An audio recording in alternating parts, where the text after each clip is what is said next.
What is going on, everybody, and welcome back to Bourbon of the Week. My name's Chris. I'm going to be your host for today, and today we have a bottle called High West the Prisoner. I've never heard of this before. This was actually shipped to me to give to somebody else, and he was like, why don't you open it up, try it out real quick, and put it on the scale. We're going to go through price, taste, drinkability today, as we always do. Appreciate you, Tom Burns, for letting me try this. Let's open it up and pour it up. First of all, wax is the worst, but this right here, I kind of like this. Very easy to open, I hope. Hurt my finger in basketball, too. This does not help. How much of the video should I leave in where I'm trying to get this open? Wait a second. Nope. Ooh. We got it.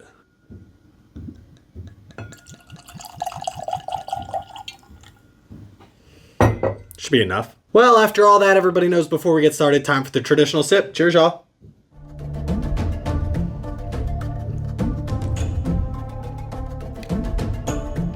Thought I was going to hate it, maybe not.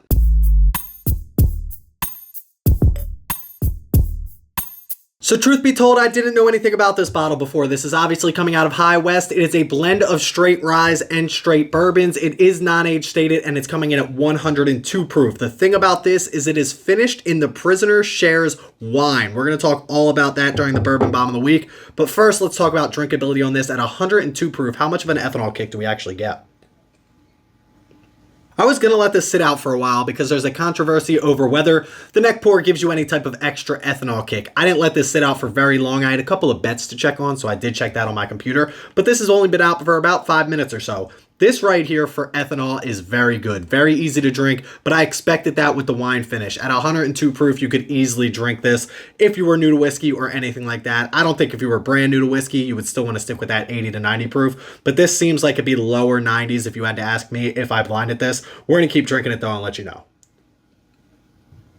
Yeah, I mean, people don't like the word smooth, but this is smooth. It's smooth, it's approachable. That wine finish takes a lot of that ethanol kick away from this. So at 102 proof, I can't be mad at this at all. I'm going to give this easy 8s because, again, 102 proof is nothing too crazy, especially when you're drinking 120, 130 proof. So it could definitely be higher in proof with this ethanol kick, but I will say 102 proof is impressive. So let's go like 8.76 when it comes to 102 proof. And let's get into taste on this bottle right here where I thought I would not like it, but maybe that's where this bottle shines. Now, I will say taste on this bottle here did confuse me. Now, this is obviously High West. High West is known for the Midwinter's Night Dram, which is a rye finished in port barrels. This one right here tells us the flavor profile that we should get. A distinctive blend of aged straight rye and straight bourbon whiskeys finished in the Prisoner's Red blend wine barrels to highlight the sophisticated notes of raspberry jam, toasted mahogany, creme brulee, black pepper, cherry cola, and French oak spice characters. I don't know about all of that, but I definitely get some of them. So I'll be the first person to tell you that I don't usually dive too much into these crazy tasting notes, right? A lot of this on here isn't too crazy in the whiskey world, especially when you start mixing in wines as a finish. But for me, the first thing that I thought of, and I actually wrote it down so I wouldn't forget, when I tasted this glass is strawberry shortcake. It's almost like the ice cream strawberry shortcake because you get a lot of that strawberry, which I have to assume is one of the wine influences that goes into this Prisoner's Red. We're going to talk about that during the Bourbon Bomb of the Week. But you also still get those vanillas from the whiskey in here. You get a little bit of spice from the rye, which isn't strawberry shortcake, but at the same time, the strawberry shortcake shines in this, and I thought I would hate it, but I actually like it a lot. It's very creamy, very velvety, and I do enjoy this glass right here.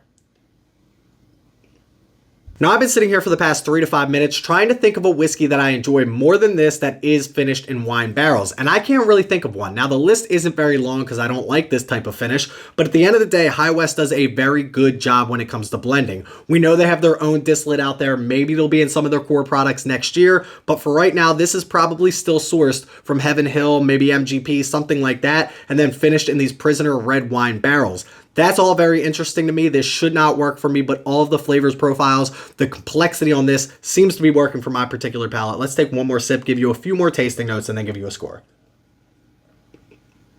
Two things that jump out to me on this glass right away. Number one, you get raspberries, you get plums, you get grapes, you get strawberries, red fruits and dark fruits, which is absolutely a fantastic mix. Number two, the finish on this is longer than I ever expected. This might be one of the longest finishes I've ever got. If I drank this glass tonight, didn't brush my teeth, I would still have it on my palate tomorrow morning. I don't love the dryness on the end, but you got to expect that with a wine finish.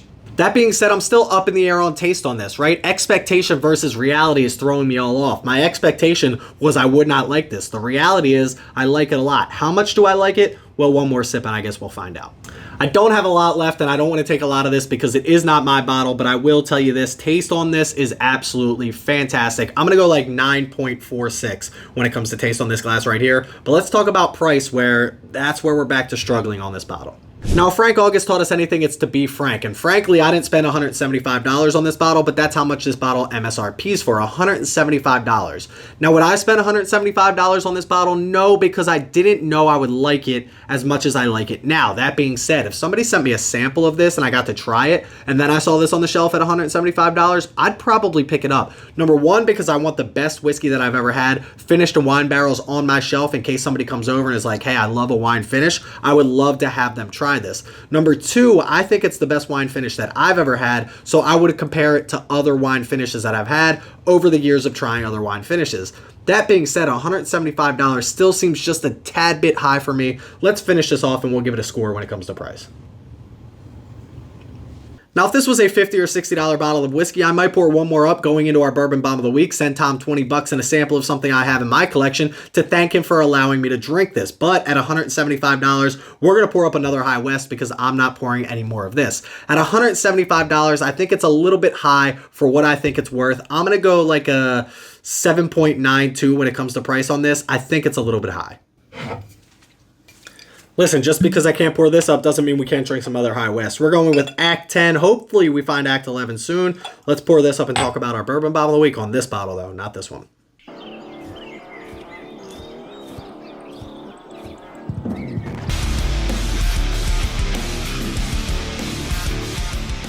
So for this week's Bourbon Bomb of the Week, we're obviously going to talk about the finish on this, which is the Prisoner's Red Blend Wine Barrels. Now, this particular blend of the Prisoner is inspired by the first Italian immigrants to settle in the Napa Valley. It is Zinfandel mixed with Cabernet Sauvignon, Petit Sari, and Charbonneau. I don't know if I'm saying those things correctly, but let's learn about them right now. So I'm going to show you a few tasting notes on the screen as I talk about this, but obviously Cabernet Sauvignon is something that most people know about, the high concentration and age worthiness in this particular barrel. The Petit Syrah, I don't know if I'm saying that correctly, it may be Syrah, I'm not sure. Spicy peppery note in the aftertaste, which you do feel like you're getting on this. I don't know again if that's the rye or if that's the Petit Syrah. Then you get Syrah, which is a rich black fruit and bold tannins. We talked about those bold tannins on the end. And then the Charbonneau is blue fruits, spices, plums, and a long finish. I guarantee you that's why I get the long finish on this particular glass right here. Now, again, if you would have told me that all of those were in this glass right here, the complexity would have obviously shined through, and that's what they do on this particular glass right here. Again, I don't know how they age all of those different wines, if they do them all separately and then put them into one barrel, and that's the Prisoner share, that's the Prisoner barrels that they're getting for this right here. That always confuses me, but I would assume that that's how they have to do it. They take a bunch of different wines, they put them together into barrels, they take those barrels, they finish this whiskey in it, and that's what we've got in this bottle right here. But hey, I will say this, High West has always been very generous to answering my questions when I send emails. They are very responsive, so make sure you check out High West because they will have their own distillate coming out and some of their core products, hopefully next year, and I am very excited to see what they have for the future of this company. Let's get back and give you the total score. So listen, this bottle, not this glass, comes in at an 8.70, which does crack our top 10. I will say this though, at $175, if you have an opportunity to, try this before you buy this, because maybe you don't love wine finishes and neither do I, but this one is very good. Or maybe you do love wine finishes and this one just isn't for you. I think with how unique and how complex this is, you should definitely try it before you buy it, but an 8.70 cracks our top 10 and is a great spot for this bottle right here. But hey, that's where we're going to leave you for today. Make sure you check me out on Instagram at Bourbon of the Week. Go click that like and that subscribe button here on this video. Make sure you check out our Patreon page and our Discord. Both those links in the description below. Please don't drink and drive. Always drink responsibly. Stay healthy, stay happy, and stay trying things that you didn't always like. Your palate might change. Cheers, y'all. Still all right.